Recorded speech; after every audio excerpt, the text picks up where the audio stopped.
Welcome. Welcome everyone to Loud and Agile Network. Thank you for spending your time, beautiful Thursday evening with us. Today we are having an amazing session with our speaker, Matias Nino. Hey, what can I say about Matias? He's such a celebrity here in Agile world. I have so much to talk about him, but I'll try to cut short. He's an Agile practice lead and project manager at REI Systems.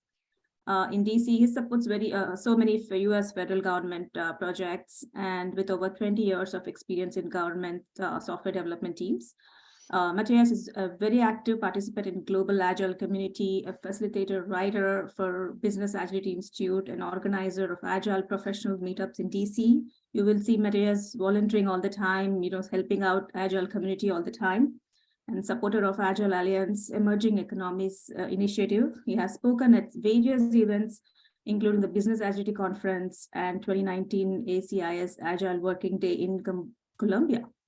So with that, we are so lucky to have Matias in our LAN session today as a speaker.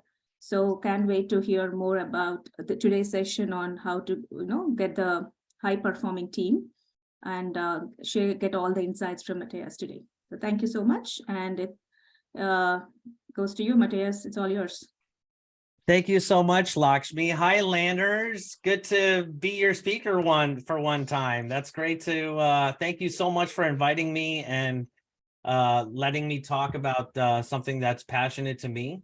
And let's get right into it. I'm going to be presenting through my video today. So I'm going to, let me just spotlight myself, and you should all see my video as big. So if you don't, try and set your video to speaker mode, and then you'll be able to see, because I'm actually going to share my presentation like this through the video camera so that you can actually see me while I'm presenting, which is something that I like to make sure I'm doing with Zoom, because I don't like people just to see a slide, because the slide is, you're kind of going to miss something, because I like to express myself. So, and then I will also, if someone does have a question, I will call on you, and I will spotlight you if you want to share your video, and I can spotlight you if while you're asking your question or talking, you can also be seen. Okay. So to get started, so I'm going to be presenting my content. Sorry, I'm like in March Madness mode right now. So, my team had a game today, so I'm in all my fan, go Huskies. I'm in fan mode right now, but always making time to talk about agile topics. So let's get right into it, and feel free you can use the hand raising, or you can just talk and I will stop the presentation and we can ask a question, put something in the parking lot, bring I'm completely flexible. I like having conversations, but I do have content. We are going to learn something. I'm going to take you through some content so that you can have some takeaways today. Okay. So talking a little bit about myself, I have a lot of these, great acronym certifications that I collected throughout the years. My background mostly is in software development. I'm also in government. I like working with people. I'm into gaming, sports, music, family, reading, and my mission, I think, in life is, it originally began to, it was to build something worthwhile. That's what that was like my mission. But then as I got older, it kind of gravitated towards helping people build something worthwhile. So I'm more of an indirect influencer rather than just leading the charge with a specific thing. So approving the effectiveness of government is my current thing that I'm really trying to focus on, is to help government just be more effective in administrating and serving the public. And I also hope to teach, I also like teaching, and I hope to get into it full time eventually. But that's a little bit about me. But Something that's totally unique about me, not completely unique, but is I have a lot of brothers and sisters. I'm the oldest of 11. Here you see myself with my brothers and sisters and my parents standing behind us. Really enjoyed growing up in a large family. It was nonstop fun, and that's something that you don't see every day, is someone with such a large family. And but yeah, it definitely requires a lot of patience, dreams, and good genes to have children very quickly without lots of labor. So that's something about me that I'm really, happy, or proud of. And today we're going to talk, let's get into the topic. This topic became passionate to me because in my line of work, which is, government software development, high performance is a big key area or topic. Specifically because in order to win work from the government, you have to, be high performing. You have to say that I'm high performing. And this really, what happened one day is, we won a contract, and our proposal talked a lot about how high performing we were, right? Our teams were high performing. We always, had this mantra of saying, like, we need to be high performing. We are high performing teams. And after we started the contract, after about, I think, a couple of months on it, our customer came and said to us, actually, you are not meeting our performance standards. And that was just a shock to me, because I thought, we were extremely high performing and we were the highest, that was our thing. Our thing was being high performing. That's what set us apart from other vendors and other competitors. And to have a customer come to us and say, you're not meeting our performance standards, was shocking to me. And that really made me think about, like, what really is high performance? If you're saying we're not high performance, we think we're high performance, what does it even mean, right? What is it? What makes a team achieve? I mean, what does it mean to be high performance? How do I get there? And what can I do to actually influence that? So that's what we're going to be talking about today. And that's what kind of started my journey down this path, and when I think about what's the iconic image of high performance, we think about, like, a race car, right? A Formula One race car is the definition of high performance. I mean, it's the iconic image of high performance. But what if your racetrack looked like this? Would your Formula One race car be high performance in that situation? And, in this dirt track, there is races on dirt tracks, but what high performance looks like in a dirt track is this, which doesn't look anything like a Formula One race car. So if you want to be high performance in a dirt track, your car has to look like this. And with these modifications, you can go 125 miles an hour on a dirt track with this car.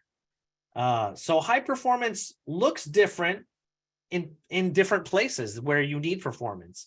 So the context is very important. So what is our context, right? So this is the context where I am going to be defining high performance.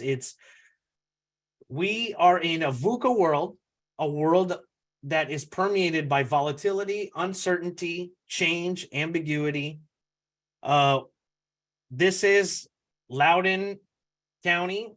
Government industry is all around us. The government industry is the industry that is our context. Agile software development, right? We're an Agile meetup. We're going to talk about Agile. Agile came from software development. Systems modernization, it seems to be what everyone is doing these days when it comes to knowledge work. Customer service and support is very important in my context. And then human-centered design is also very important in this context. Making table stakes being that people can be humans, and it's okay, it's acceptable for them to be humans, mere mortals, and all the messy things that come with that. And then outside of that, there's also, some other things that do apply to the things that I'm going to talk about. You know, there's high performance. Hang on, let me see if my pen works here. There we go, pen.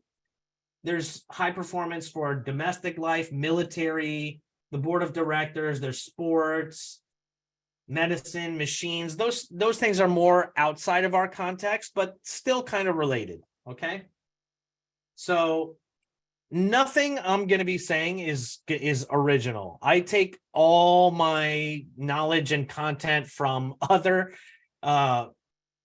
leaders and speakers and really creative people, researchers who have done it way better than I could have ever done it. But so I basically just kind of promote their ideas. My ideas are very contextual to this industry, and I have a lot of ideas there. But when it comes to just general ideas, I go with Lisa Atkins for Agile Coaching, Patrick Lencioni when it comes to teamwork, and Rod for really bringing out like how do you build an effective team, an intelligent team. Dave Marquet, Turn the Ship Around, really inspirational book for me. John Cotter, Leading Change, absolutely revolutionized the entire world of work with his ideas. But beyond books, where I come from is 20 years working on federal government projects. I'm involved in the Agile community and the conferences. I've learned a lot from my role models, and I've learned a lot from failure and messing things up or being involved in big mess ups and learning from that to avoid repeating that. So let's get right into, what does high performing mean, right? And I looked at, I really wanted to get down and see like, what does it mean to be high performing, right? We can check with the dictionary, right? What's the dictionary definition of high performing? And all the dictionary says is high performing just means you're doing better than what the average working or operational status is, right? It just means you're better than average. That's all the dictionary says. If you perform better than the average, you're high performing. Wikipedia gets more into it. If you go into Wikipedia, you'll see this concept of high performing teams or organizations that it says that they're high performing because they're highly focused on their goals, and then they achieve superior business results from that. And they also outperform typically the other teams that are doing the same things. And they also outperform expectations given their composition, right? So that actually gives us a lot more about, what does a high performing team do? And it gives us more context where now we're talking about them influencing business results. Okay, so that is good to note. We'll know that. And there's goals that are mentioned. The business world does have something to say about high performance, right? So the Center for Organizational Design, which I think is, one of the first places you should look at when it comes to understanding people and the organizations they make. They say that a high-performing team is a group of people who share common vision, goals, metrics, and who collaborate, challenge, and hold each other accountable to achieve outstanding results. So that I love that definition. That really brings it together when it talks about what these people are doing, right? They have common vision. They have goals. They're measuring themselves. They're working together. But it's still saying outstanding results, right? It's still kind of relative. It's like, okay, they're doing that, but they're doing it better than most people, right? So, okay, it's relative. The government doesn't define high performance, but they do talk about high performing organizations. And what the government says about that is that high-performing organizations has management controls, processes, and practices, and systems that are consistent with the prevailing best practices, and and also they contribute to concrete organizational results, right? So basically what the government is saying is that high performance is you are up to date. The way that you control your organization is up to date with the prevailing best practices, right? So they acknowledge, the interesting thing that the government does is they actually acknowledge that it's a moving target. High performance is a moving target, and you have to keep up with it. And if you can keep up with it, we consider your organization high performing. So that's another interesting thing that, that we're learning here when it comes to high performing. The law actually has something to say about high performance. So I did look in the law, like legislation that was written. It is mentioned in legislation. A lot of times high performance, the law is considering financial performance. So but still good to learn about it. So did you know that for a company to be high performance, considered legally high performing, they need to, if it's a public shared company, if they provide total shareholder return of at least 12%, you can consider them high performing. So that made me really curious. Like, where did they get this 12% return on profit? Like, why did that mean high performance, right? So, and then the law even has classified what a high performance building is if a building that meets certain attributes and efficiency standards is considered high performance. So even the law weighs in on what is high performance. And even religious texts, I did look at, to see if religion had anything to say about what performance was. And I didn't learn much, but there is a god of high performance, believe it or not. Ganesha is considered the god of high performance.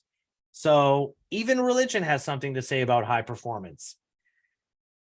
And there's a whole history behind high performance. The movement before the 30s or before the last century, there was nothing really even said about high performance. That it wasn't even a thing. The Stakhanovite movement in 1935 was the first kind of marketed or a movement where this Russian worker who was chipping away in the mines, like mining everything, like suddenly was championed by a lot of people because he kind of mined a lot more than the average person, and everyone started championing him, saying we should be like him. He does so much more than usual. And I'm sure a lot of the Soviet propaganda had a lot to do with it, but that really started this whole idea of, hey, there's a whole science between being better than average. And the Tavistock Institute in the UK in the 50s did a lot of research into what is the science between being better than average. Are there techniques, or can you actually do it? And then in the 1980s, you had companies like General Electric, Boeing, Digital Equipment Corporation that actually started adopting a lot of the science that was being done when it came to high performance and in putting together teams that specifically do things to be better than average, right? In the 2000s, I guess that's really when high performance went mainstream, right? Last 20 years is when you have things like Agile came about, all of these methodologies came about that really solidified practices and sciences that you could do to get better, improve. The world, was changing. And so if you look at this whole history of high performance, the trend that you really see, which I think is very interesting, is that it's the merging of business goals. You see this trend as you progress, where business goals in the world of, getting outcomes, making money or solving problems or accomplishing a mission as we have approached the recent times, you get a more alignment between that and social needs, right? The needs of people to be able to do the work. And I think that trend has really, the merging of these two things is what has led to this like high performance revolution, where nowadays it's like, we demand high performance, we expect high performance, and we expect you to do things that will get you to this end state that is considered high performance. There's even, I'm not sure if some of you know, but there's an HPO world, right? There's a whole high performance organization, HPO. And there is like, there's consulting companies, there's an organization, like a trade organization, that all they think about is high performance. They're thought leaders in high performance. There's thousands of consulting organizations that are just focused on performance. So I had never known that, I thought high performance was just an attribute. It's something that people use to describe you when you did a good job. I didn't know it was an actual science and a whole area of study. Yes. Yes. And so, yes, thank you, Vijay. Good point on that. And then, so I think what the takeaways from reviewing all of these studies is that there is a subjective aspect to it, right?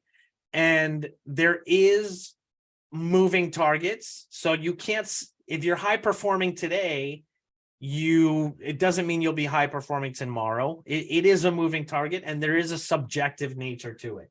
It's context sensitive, right? And everyone has varying views and things to say about what it means, right?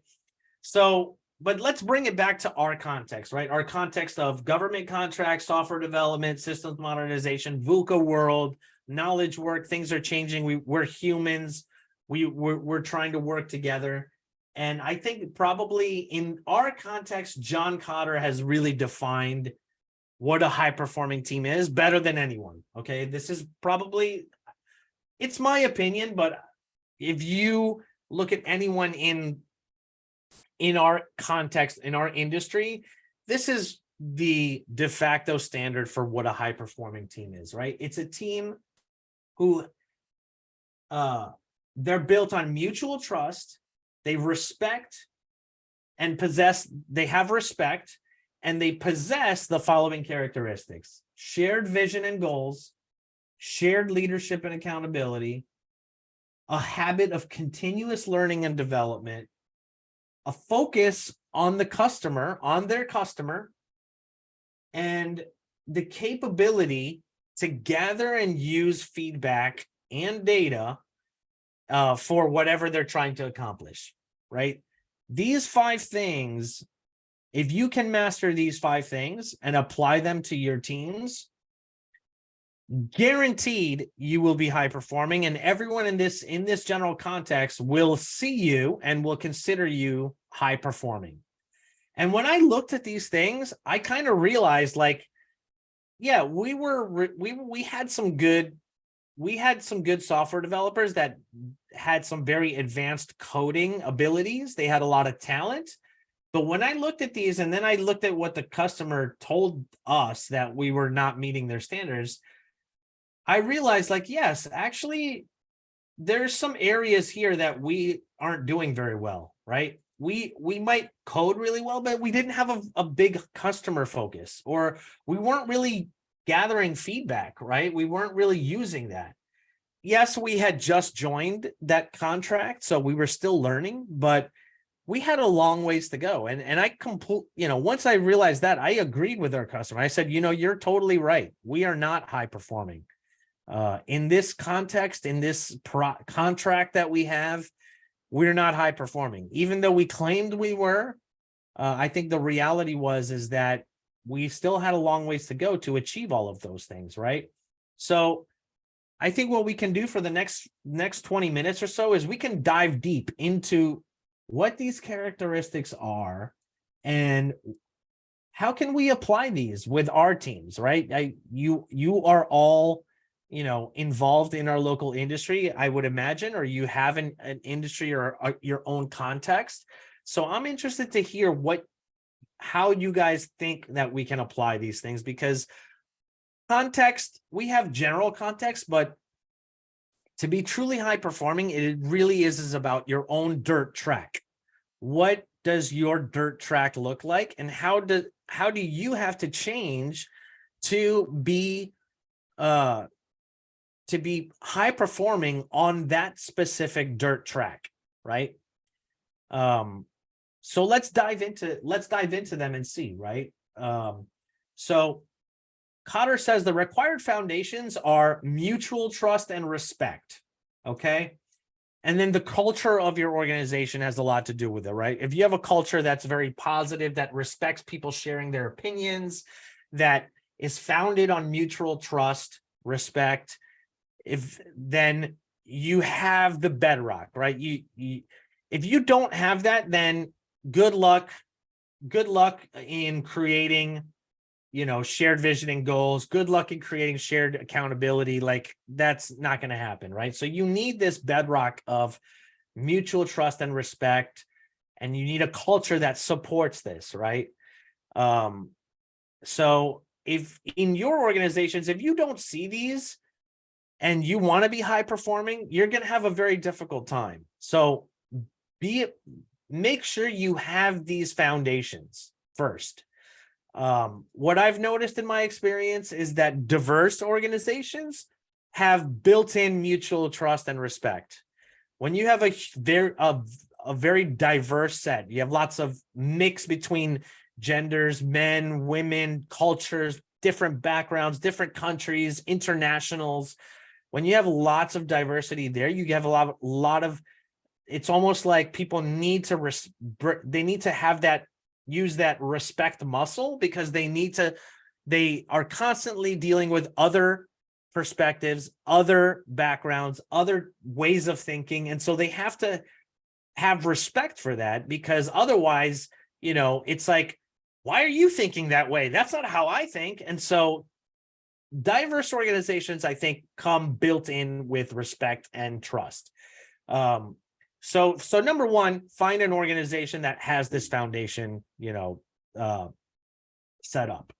And then we can start with a shared vision and goals, right? Obviously, if you don't have a shared vision and goals, you're not going to be able to perform, right? You're not going to be able to perform better than average, right? You're going to have a set of chaotic individuals that just are kind of doing their own thing, and it's kind of going to be like herding cats. And but the key things here is that the vision has to be desirable. It has to be something you can focus on.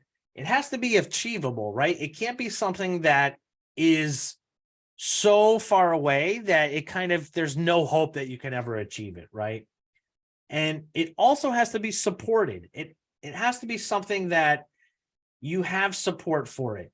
It can't be something like, if you are in a business that the market for what you're doing is actually going downhill because, say your Blockbuster Video and people just aren't renting anymore, but your vision is to have everyone rent videos from you, that's not going to be achievable, right? Because that's not the direction things are going. It's going to be really insurmountable at that point, right? And so it has to be an achievable vision. It has to be supported. And then the goals that your team has, people have to actually agree on what those goals are, right? There has to be a clarity behind them. People have to, if you go and you interview every person on the team and say, what are your team's goals? They all have to generally have the same answer, right? If you interview team members and they each have a completely different answer about what their goals are for their team, then you don't have this, right? So how do you apply this, right? How do you apply this? There are lots of different techniques to applying shared vision and goals. In the Agile world, there's techniques you can borrow, such as working agreements, designed alliances. There's exercises that you can run with a team that take them through this exercise of understanding and clarifying what's their shared vision and goals. But there's a million different ways to do this. I'm not going to go into it, but if anyone has any examples of how they were able to apply some practice or some technique towards getting their team to have a shared vision and goals, does anyone have an example that they would like to share?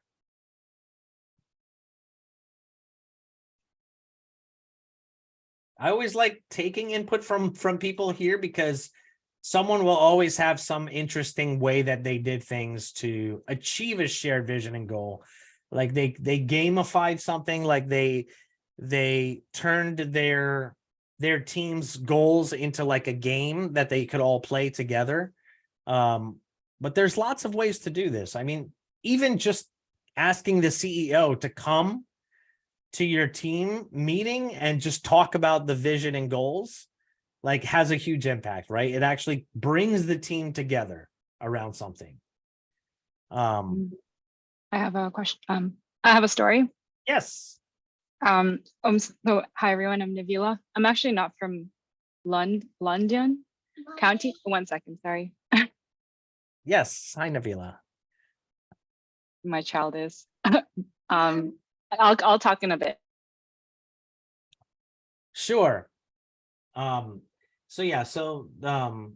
I always like hearing stories from people, because there are like the standard things, like there are the standard agile practices, like working agreements. Like I would hope that most people who are into agile know that having a working agreements discussion and a session to lock those down is a good practice, like for a scrum master or an agile practitioner to have with the team, because that gets them all into the mode of having a shared understanding of what's expected, how they like to work together. And that is all, that's kind of like one of the foundational things for high performance, right? And it touches upon this like shared vision and goals. Yes. So hi, Navila. Sorry about that. My child was asking for a drink. That's okay. I'm actually not from the London area. I'm from Toronto. I just randomly came across this meetup. Awesome. I just wanted to point out that, like, I think all the goals on a team kind of boiled down to 4 different ones. It's like, how can we make the most money, fastest time to market, number of tickets, or like how can we be more predictable? So like on our team, we have an internal stakeholder, and we're trying to reduce the time they spend to like do like integrations for customers. So like that could be reducing like the money amount or just time. So we've actually tried a number of things. So we use like Kanban as the way to like do like more of a pull system of like delivery. It's like, okay, like if we track like everything in columns, and if there's like a space, we try to like keep pulling the ticket forward to done. Yes. And I think that we could see the gaps there. And then at the end of the week or every 2 or 3 days when we're ready to replenish, we track this on our CFD, our cumulative flow diagram. And then we kind of get to see the trends and have a service delivery. Like, are we actually becoming more predictable, or are we actually making the most money, or whatever our goal is? So yeah, we have some leads on our team as well. Like we all as a group track the metrics and discuss what our sources of delay are. Awesome. Thank you so much for sharing that story, Navila. Yes, absolutely. I love to see that, because that's such a great example.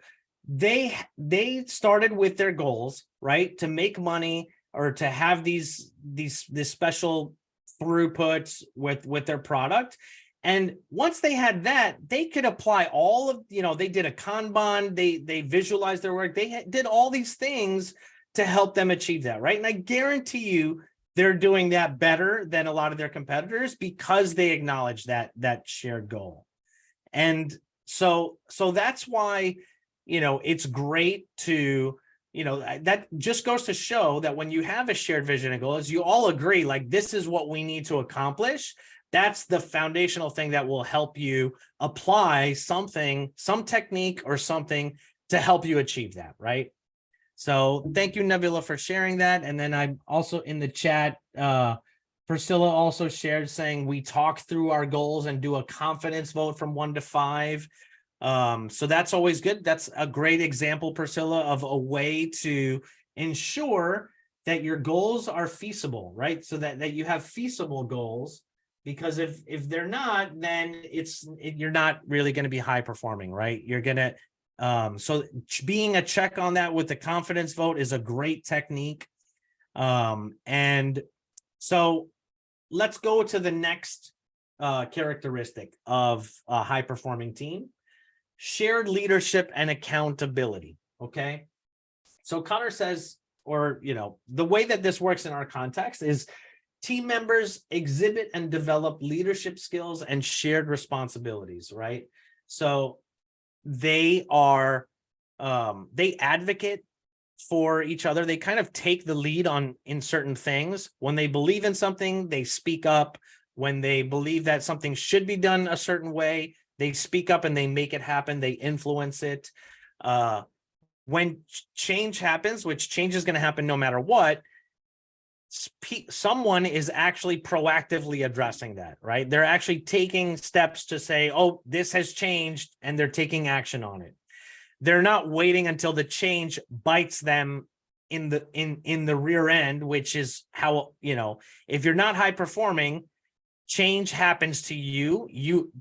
Change is not something that you are driving, right? That you're proactively addressing. Issues and concerns are shared in an open forum. That's something that, speaks to this characteristic of leadership and accountability.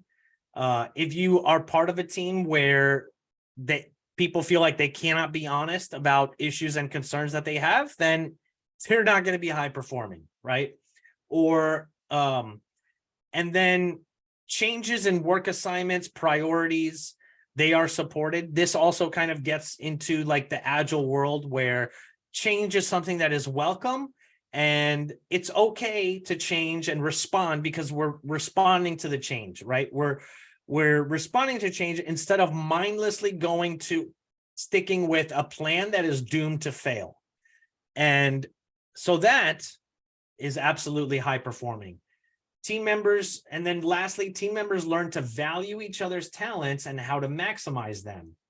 And I think this one is absolutely critical here because when a team becomes like greater than the sums of its parts, that is when you really see performance shine. That is when you get into the area where your customer or someone will say, I know they're high performing because I just see it in everything that they do, right? It becomes so obvious. You don't need to go through like a measurement process for saying, yes, you're high performing.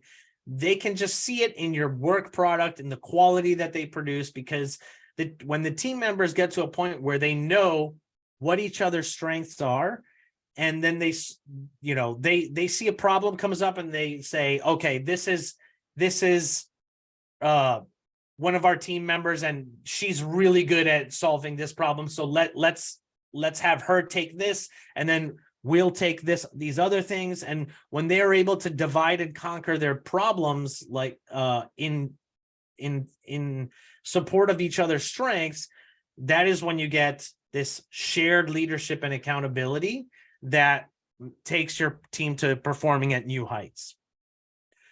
Anyone have an example for this, for how do you apply shared leadership and accountability here? What can you do to a team to promote this characteristic? You can chime in the chat, or if you want to say something, you absolutely can. I'm going to keep moving along because I'm running out of time, but please feel free to interrupt if you think you have a valuable story, or you can post in the chat a technique or something you did that would really help here. One thing I did that really helps this is team building exercises, escape rooms. I'm not sure if any of you have done escape rooms before, but that's something where if you have an escape room experience with a team, it really helps boost this like shared leadership and accountability, because it puts your team in situations where you are forced to, it tests you, right? It tests your thinking, it tests your creativity, and then people see that about each other, right? They see what their team members are doing, and they see who is really good at this type of thinking, who's really good at that type of thinking.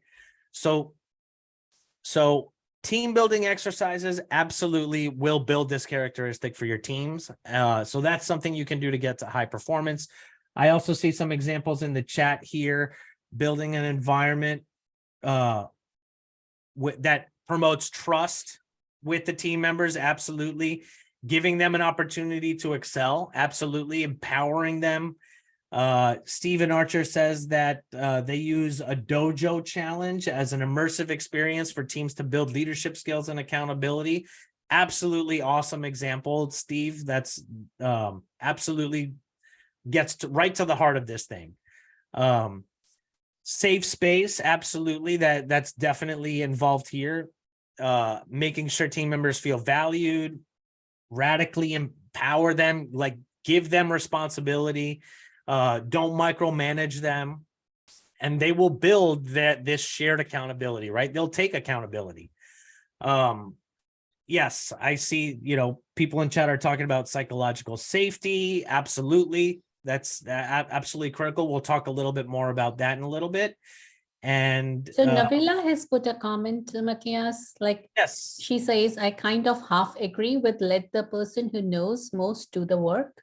Mainly because in the short term, yes, it does provide a speedy result to the customer. However, it causes knowledge silos in the organization. yes, that's a great point, Navila. And remember, all of these things that anytime whatever you apply, whatever principle you apply, there's always baggage or something that's going to come along with that. There's always, it leads to some downsides, right? So if you approach your teamwork and you say, I think the distinction here is you're saying, okay, let's build to each other's strengths, right? You are really good at troubleshooting and resolving tickets. So anytime we get tickets that require troubleshooting, you're like the go-to person, right? And that's good because it helps your team solve a problem. But over time, what it does is it could possibly, this person can become like a single point of failure for your team. Because if they are not able to be there to troubleshoot it, if they're not around, or if they suddenly leave, you're suddenly not high performing anymore, right? You've suddenly created a weakness, where a vulnerability where you're no longer high performing. So that's a great point, Navila. And you have to understand that this is a moving target, right? And so whatever you do, there are some downsides that come with it. So if you do have a team that knows each other's talents and how to maximize them, make sure you're not creating silos, right? Because this could possibly lead to siloing. So you have to actively try and do knowledge sharing and do backups or succession plans. There's lots of ways that you can do it where you're kind of countering that thing that comes with it, right? Swarming and pair programming are also good techniques. And I have seen developers get very bored and frustrated when they're stuck with sort of the same type of work. I mean, not only do they get bored, but they also want to become valuable as their careers move forward. And one of the biggest problems with developers in any domain is that, once they get to a certain point, they can be replaceable based on, their value. So they constantly want to, if they're going to stay in the technical, to keep, their skills up. And a very easy way to do that is by, pair programming, swarming. I mean, I've seen things where you trade some of your team members temporarily to other teams so that you increase the domain knowledge. And Scrum, I believe, also assumes that you're a cross-functional team. So, the idea of having people who are specialists all the time in the same area, that's very waterfallish. Yes, great points, Dave. And absolutely, that's a great technique that where you know, shared accountability, that's something that you have to promote, right? And pair programming, pairing people up so that they can kind of absorb those different strengths that they have from each other is a great technique that helps a team avoid this siloing, anti-pattern that comes up, right? Great point. The dojos are really good as well. Like if you can schedule one a week, if the company won't pay for it, you can make it voluntary during lunch once a week. I find that, most of the devs will go to it, whether it's volunteer or not. And the devs themselves either share something specific to, one way you can get it paid for is if you're actually sharing information that has direct connection to what you're working on, like you're sharing information. There should be no reason that your company wouldn't pay for that. But then if you want to take it beyond that, some managers are, pretty cool, and you could just say, hey, even though we're using one language, we want to learn another software language. So once a week, maybe for a couple of weeks, we'll do the basics and some question and answer period for like an hour a week. And everybody will go home and do homework. And if you have any questions, you can present these questions at our once a week meeting, especially if you believe that that new software may be the future of where things are going. So there's all kinds of ways. Great points, Dave. To do this Great type of stuff. points. Absolutely, couldn't agree more. Yeah, there's also I'm seeing a lot of ideas in the chat around core hours, around, the dojos, absolutely, something that is, it's right there with this principle of pursuing excellence, right? The Agile principles say, that teams have this value of pursuing excellence in what they do, and doing things like dojos and all of the things that Dave is talking about is absolutely things that get at the heart of this, and they help build this characteristic of high performance. So it is very good for trust as well. Yes. Because, when you're getting a lot of help from your teammates and you're helping them, maybe by switching different areas, everybody not only trusts each other, but they really like each other. Yes, absolutely. And this actually leads us to the third characteristic here that we talked about, is this habit of continuous learning and development. High-performing teams, there's actually a study that says some high-performing teams spend as much as 30% of their time in training, in learning activities. That's a lot. That's a significant portion of time. And that is something that is a very hard sell for a lot of organizations, is to be having teams that spend all of this much time just in training and learning, right? But like I said, think about the racetrack, right? What is your racetrack? A lot of teams that are in industries where the racetrack is, there's something that they have to constantly be training and learning new things. The only way they're going to be high performing is to be doing that with a good portion of their time. And so learning is absolutely a fundamental aspect of being high performing. The learned skills have to be immediately applicable. That's also an important thing. You can't just be learning anything and then not applying it right after learning it. Each team member is equally important and responsible for improving both technical and interpersonal skills.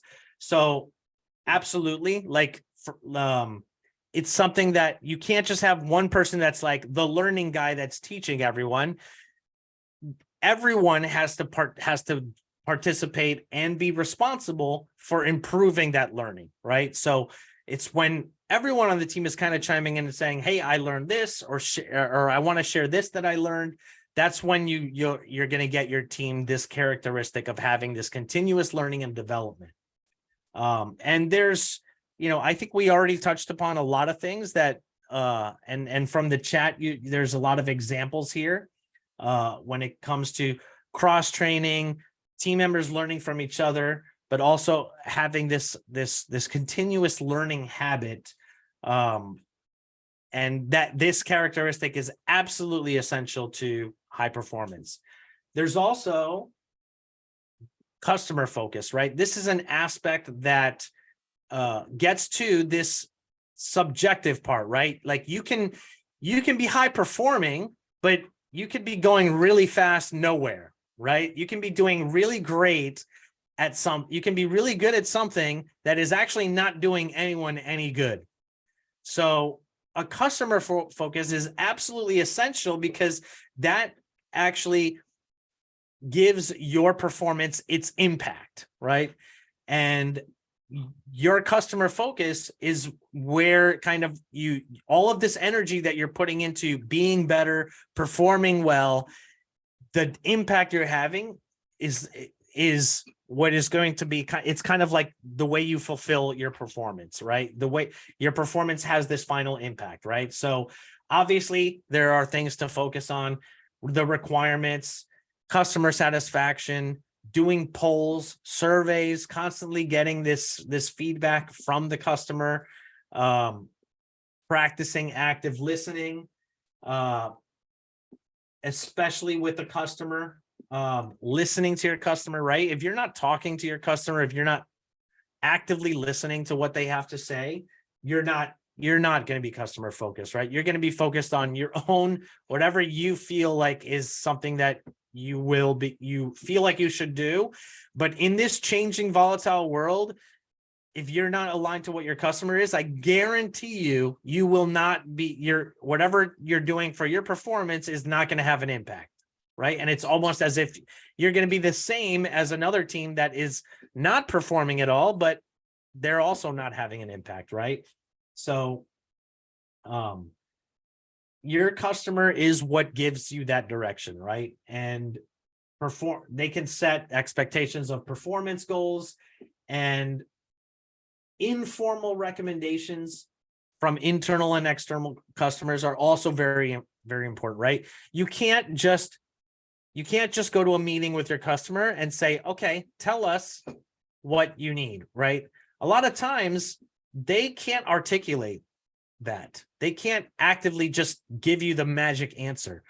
You get that from all the ways that you interact with them. It could possibly be running into them at the water cooler, in the parking lot, outside of work. That those might be the key times where you get the information about where your focus should be with this customer, right?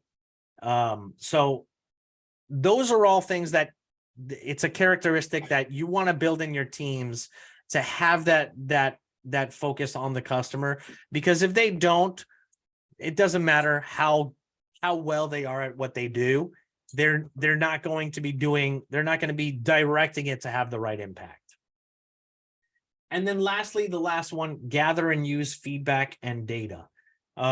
This kind of all brings it together because this addresses this moving goalpost, right? This is a moving target. Performance is something that you won't be able to get to unless you're able to keep up with it. And this gets to the heart of Agile, right? It's about being empirical, basing your actions on feedback.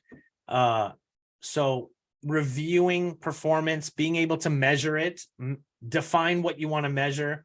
Navila talked about the Kanban board, which provides a lot of mechanisms for feedback, and measuring things like cycle time, like cycle time, value stream, and getting those insights that gives you an idea of where you can direct all of this energy and focus, right? That's where this using feedback and data, it'll help you reduce errors. It will improve the timeliness of your actions, right? Because timeliness is so important when change is involved, because if you swing too late, you're going to miss the ball. But there is a ball that comes through and you have to hit it in order to really hit a home run, right? So that's the last one. And I'll kind of open up the floor. Obviously there's other keys to high performance, right? And you guys talked about them in the chat. There's psychological safety, self-organization, cross-functionality, being able to be in conflict with one another. Conflict is actually a good thing. When a team is able to manage its conflict, it actually is a great direct energy production mechanism for a team. But all of these things are also aspects of high performance. I'll share these slides with you guys afterwards, but there's lots of different things you can try, such as like one-on-ones.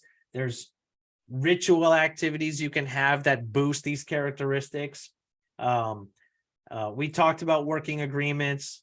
There's lots of check-in activities like retrospective style activities that support this.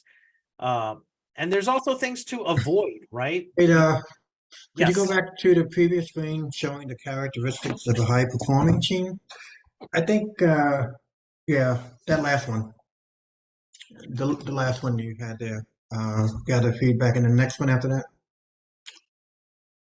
Right there, yeah, okay, all of these and plus the others. I think one of the really important keys of high-performing teams has got to be around a focus on improvement, continuous improvement. Yes, Frederick, absolutely.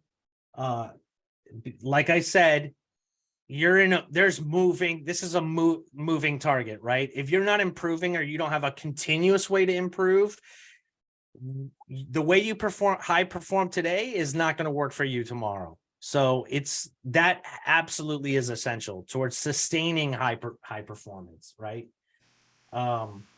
And there's also things to avoid as well. It's not all about just doing or trying things. There's also dysfunctions that you can look at that you want to avoid.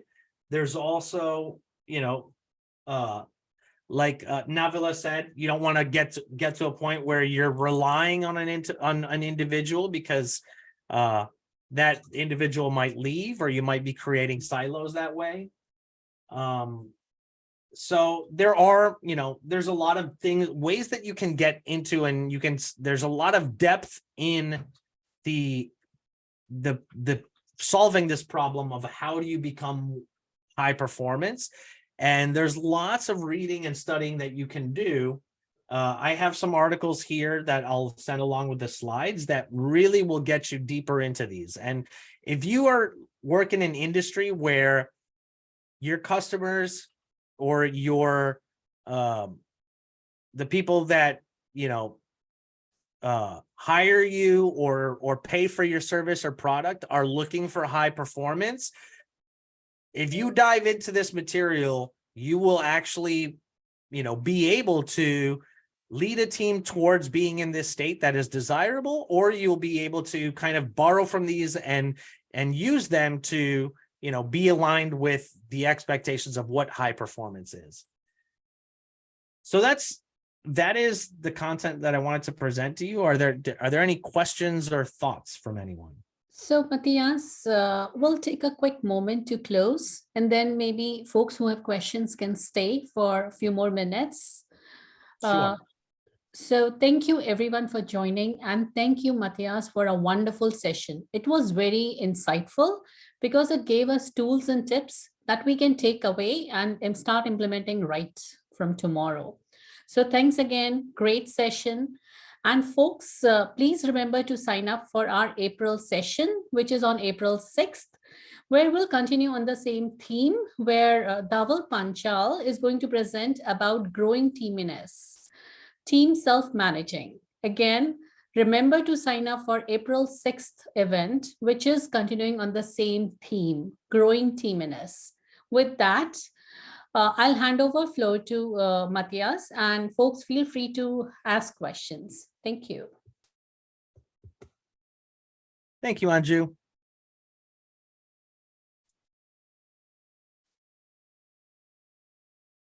So yeah, hang on one second.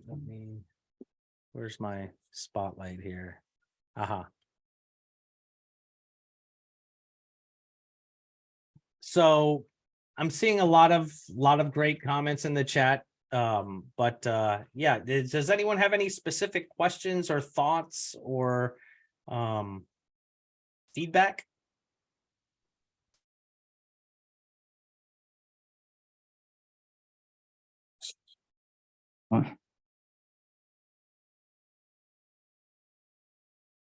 I see a raised hand from Marcus. Yes, Marcus, go ahead, Marcus. unmute yourself and feel free to speak. Yeah, sure. So, I got a question about like what is a healthy balance for continuous learning, right? Because I recall seeing in the chat that hey, we should spend at least 4 hours a week in learning. And then also like another page where it's like, hey, 30% of the time should be spent on learning new skills and stuff. So just wanted to know like is there like a research hard study of what's beneficial or efficient, or Yeah. is there anything to the contrary? Yes, thank you, Marcus. That is a great question, and that is a very, very big, I would say, problem space that, you know, there's no magic answer or study that says, you know, what is the ideal kind of split that you want to do for learning. Every industry is different, and every like the dirt track, right? It's very contextualized to what problems you're solving and how change affects you. If you're doing software development, I would say probably in the software development world, that's the experience that I have. Mhm. I would probably say at the minimum, 20% of someone's time throughout a work week. So that's, you know, if you spend 8 hours a day working, 2 of those hours should be spent in just learning or spending time learning something new about, you know, a new technology or something that has to do with it. So I would say for software development teams, 20% is what I found to be most effective, but it varies. I mean, you have teams that if a team is building something using a brand new emerging technology and they're dealing with things that are very new to them, they might need to spend almost half of their time learning, right? So it varies. And the key thing is, how do you find that sweet spot of what is the right balance between building and creating a product or a service, and then spending time learning, right, and improving. And it's one of those things that you really, I think, by bringing this issue up, saying, you know, what is our learning process, what's our learning habits, and creating shared understanding around how much time should we spend learning, and having things like a dojo or like things that, you know, habits that you do.